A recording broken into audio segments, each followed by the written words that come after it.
నమస్తే. తెలంగాణ అలాగే ఆంధ్రప్రదేశ్ ఎన్డీఏ భాగస్వామి పక్షాలతో కూడిన ఎంపీలు ఎవరైతే ఉన్నారో వాళ్ళందరితో ప్రధానమంత్రి మోదీ ప్రత్యేకంగా భేటీ అయ్యారు. అంటే మిగతా వాళ్ళు కూడా భేటీ అయ్యారు. బట్ ప్రధాన ఆకర్షణ రెండు తెలుగు రాష్ట్రాలు అలాగే అండమాన్ నికోబార్ దీవులకు సంబంధించిన భాజపా ఎంపీలతో తేనేటి విందులో పాల్గొన్నారు ప్రధానమంత్రి మోదీ గారు. అయితే ఇక్కడ ఒక అంశం కొలిక్కొచ్చిందని చెప్పాలి.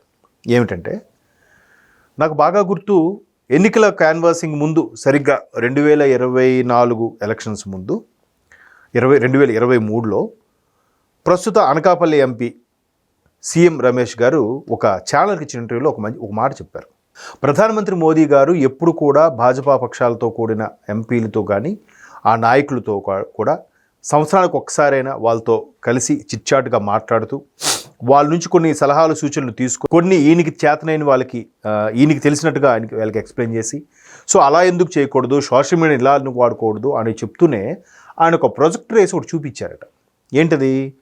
భారతదేశంలో అతిపెద్ద తిమింగలం ఉంది. ఆ తిమింగలంను కానీ మనం పట్టుకోగలిగితే సగం మిగతా వాళ్ళు భయపడతారు అనే కోణంలో చెప్పారట. ఆ తిమింగలం మీకు ఈపాటికి అర్థమై ఉంటుంది, ఆంధ్రప్రదేశ్ గత ప్రభుత్వ సందర్భంగా.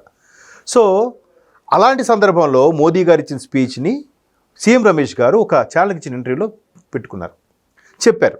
దీనికి చాలామంది ఏమన్నారంటే, లేదు జగన్మోహన్ రెడ్డి గారు ఇంత హ్యాపీగా ధైర్యంగా తిరగడానికి కారణం భాజపా సపోర్ట్ ఉంది, కేంద్రంలో భాజపా ఉందో లేదంటే కేంద్రంలో ఇంకెవరైనా పవర్ఫుల్ లీడర్స్ సపోర్ట్ ఉన్నారు, దాన్ని భాజపాకి బుజ్జగిస్తున్నారని రకరకాలుగా ఎవరికి తోచిన విధంగా వాళ్ళు ఊహాగానాలతో చెప్పడం ప్రారంభించారు. సో ఇవాళ మోదీ గారు ఇవన్నీ కట్టుకథలు అని చెప్దామా లేదంటే నిజమా అనే విషయం పక్క పెడితే, ఎందుకంటే జగన్మోహన్ రెడ్డి గారు 13 ఏళ్ళుగా బెయిల్ మీద ఉన్నారు కాబట్టి దీంట్లో ఎంతవరకు వాస్తవం, అతిపెద్ద ప్రపంచంలోనే అతిపెద్ద స్కామ్ అయిన ఈ లిక్కర్ స్కామ్కి సంబంధించింది ఏదైతే పక్కా సాక్ష్యాధారాలు ఉన్నా కూడా బిగ్ బాస్ అరెస్ట్ ఎప్పుడు అనే కోణంలో చూస్తుంటే దాంట్లో కూడా చాలా రీజన్స్. ఎందుకంటే ఇవాళ రేపు అరెస్ట్ అయితే వాడేదో స్వాతంత్ర సమరయోధుల్లాగా నేను చూసారా ఈ కక్ష సాధింపు నన్ను అరెస్ట్ చేశారని సానుభూతి కోణంలోకి వెళ్ళిపోతారేమో ఉద్దేశంలో అరెస్ట్ చేయట్లేదేమో నేను అనుకుంటున్నాను.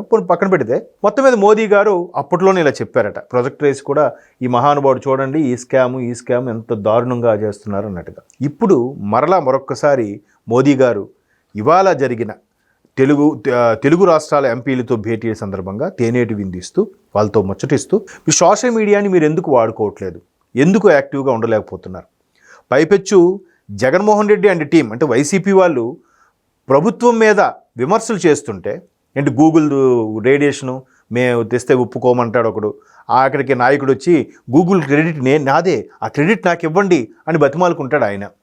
ప్రతిదీ కూడా అంత బోగస్ అని అంటారు. మరి ప్రభుత్వం మీద అటాక్ చేస్తుంటే ప్రభుత్వంలో టీడీపీ, జనసేన, భాజపా కూడా ఉంది కదా, మరి భాజపా పక్ష నాయకులు ఎందుకు అటాక్ చేయట్లేదు జగన్మోహన్ రెడ్డి గారి మీద? ఈ ప్రశ్న చాలామందికి గతంలో వచ్చింది. ఇప్పుడు మోదీ గారు దాన్ని చెక్ పెట్టారు. మీరు ఖచ్చితంగా ప్రభుత్వం మీద అటాక్ చేస్తే మీరు డిఫెన్స్ చేయాల్సిందే, అడ్డుకోవాల్సిందే.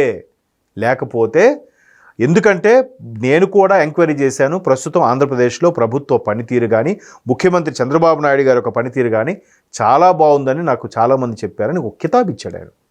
మరి మీరు ఎందుకు సైలెంట్గా ఉంటున్నారు? వైసీపీ వాళ్ళు అంత దారుణంగా మాట్లాడుతున్నా మీరు ఎందుకు కౌంటర్ అటాక్ ఇవ్వట్లేదు? ఎంతసేపు టీడీపీ, జనసేన ఇస్తుందా, భాజపా ఇవ్వదా?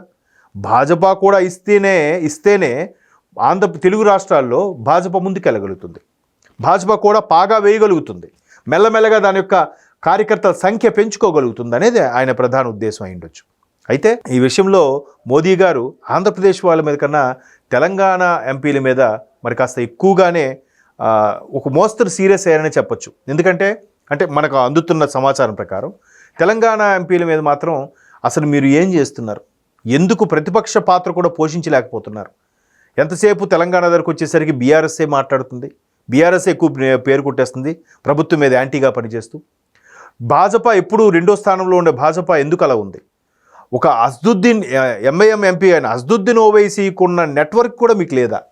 ఆయన సోషల్ మీడియాలో ఎంత ఇదిగా వెళ్తున్నారు, మీరు ఎందుకు చేయలేకపోతున్నారు అని తెలంగాణ భాజపా ఎంపీలను ఉద్దేశించి కొంచెం కటువుగానే మాట్లాడినట్టుగా ఒక సమాచారం అయితే అయ్యుండొచ్చు. ఎందుకంటే ఎక్కడ చూసుకున్నా జూబ్లీహిల్స్ బై ఎలక్షన్ చూసుకున్నా, ఇప్పుడు రేపు పంచాయతీ ఎలక్షన్ చూసుకున్నా, ప్రధానంగా ఉండే పోటీ కాంగ్రెస్ బీఆర్ఎస్ కాంగ్రెస్ అనే ఉంది. మరి భాజపా ఏది? కేంద్రంలో అంత పవర్ఫుల్గా మూడోసారి కూడా ప్రభుత్వం ఉన్న భాజపా తెలంగాణలో 2023 ఎన్నికల ముందు 2వ స్థానంలో భాజపా ఉన్న పరిస్థితి 3వ స్థానంకి ఎందుకు పడిపోయింది? ఏంటి దీనికి రీజను? ఎందుకు మీరు సరిగ్గా ఫోకస్ చేయలేకపోతున్నారు? ఎందుకు సరైన టీంను యూటిలైజ్ చేసుకోలేకపోతున్నారు అని చెప్పి ఒక కొంచెం ఆవేశంతో కూడిన సలహానే ఇచ్చారట. మరోవైపు వైసీపీకి సంబంధించి కూడా మీరు కౌంటర్ అటాక్ ఇవ్వాలి. ఎందుకంటే వైసీపీ టీడీపీని అంటుంది కదా, మన అనట్లేదు కదా అని మీరు భావించొద్దు. ఎందుకంటే గతంలో పురంధరేశ్వరి గారు, రాజమండ్రి ఎంపీ గారు, ఆవిడ కూడా వైసీపీ చేసిన ఆగడాల మీద సుప్రీంకోర్టుకు లేఖ రాశారు, కేంద్రానికి లేఖ రాశారు, చాలా జరిగాయి. మీరు కూడా అటాక్స్ చేయాలి. ప్రభుత్వాన్ని అంటున్నారంటే ప్రభుత్వంలో మీరు కూడా ఒక భాగమే, సో మిమ్మల్ని అంటున్నట్టే. మిమ్మల్ని అంటున్నారంటే కేంద్రంలో ఉండే ఎన్డీఏ భాగస్వామ్య పక్షాలు మమ్మల్ని కూడా అన్నట్టే అని మోదీ గారు చెప్పడం. ఇకపై భాజపాది కేంద్రం చెందిన ఒక కేంద్ర పార్టీ కాబట్టి ఈసారి భాజపా కూడా ధీటుగా జవాబు ఇవ్వడానికి సిద్ధంగా ఉంది. ఎందుకంటే అసలైన ప్రధానమంత్రి గారు ఫుల్ పవర్స్ ఇచ్చేశారుగా.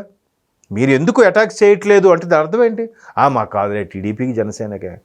ఎందుకంటే మేబీ భాజపా వాళ్ళు కూడా సరే టీడీపీ జనసేన ఎక్కువగా ఉంది, భాజపా తక్కువగా ఉంది, పైపెచ్చు 2019 నుంచి 24 మధ్యలో భాజపాకు ఏమనలేదు, కానీ టీడీపీని జనసేన ఎక్కువగా వైసీపీ నాయకులు ఆడుకున్నారు, దారుణంగా ట్రోల్స్ చేశారు. కాబట్టి మనకెందుకులని ఊరుకోవడం సమంజసం కాదు. పిడికిలి బిగిస్తేనే బలం. అసలు ప్రతిపక్షమే లేకుండా ఉన్న ఆంధ్రప్రదేశ్కి ఒకవైపు పరుగులు పెట్టిస్తుంటే, డబుల్ ఇంజిన్ సర్కారు దూసుకెళ్తుంటే, ప్రతిదీ మెచ్చుకోవాల్సింది పోయి మరి కాస్త సహకారం ఇవ్వాల్సింది పోయి ఈ విధంగా చేయడం అనేది ఎంతవరకు? పైగా వాళ్ళందరూ ఏంటి, అదేదో జల్లెడ సూది కథలాగా జల్లెడు వచ్చి సూదిని అందట, సూది నీ ముట్టెనక ఒక కన్నం ఉందని. బట్ జల్లెడికి మొత్తం ముట్టంతా కన్నాలే కదా.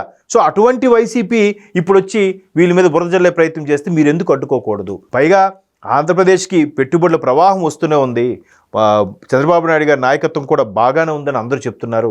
ఈవెన్ పవన్ కళ్యాణ్ గారు కూడా చాలా సందర్భాల్లో చంద్రబాబు నాయుడు గురించి చెప్పారు అనే కోణంలో ముందుకు మాట్లాడడం చెప్పడం జరిగింది. ఓవరాల్గా చూస్తే ప్రధానమంత్రి మోదీ గారు ఇచ్చిన సూచనల మేరకు ఇకపై ఆంధ్రప్రదేశ్లో టీడీపీ జనసేనతో పాటు భాజపా కూడా వైసీపీ వాళ్ళని, వైసీపీ యొక్క సోషల్ మీడియాలో ఉండే ఆగడాన్ని, సోషల్ మీడియాలో చెలరేగిపోయే కామెంట్స్ని భాజపా పక్ష నాయకులు కూడా కౌంటర్ అటాక్ ఇవ్వబోతున్నారు.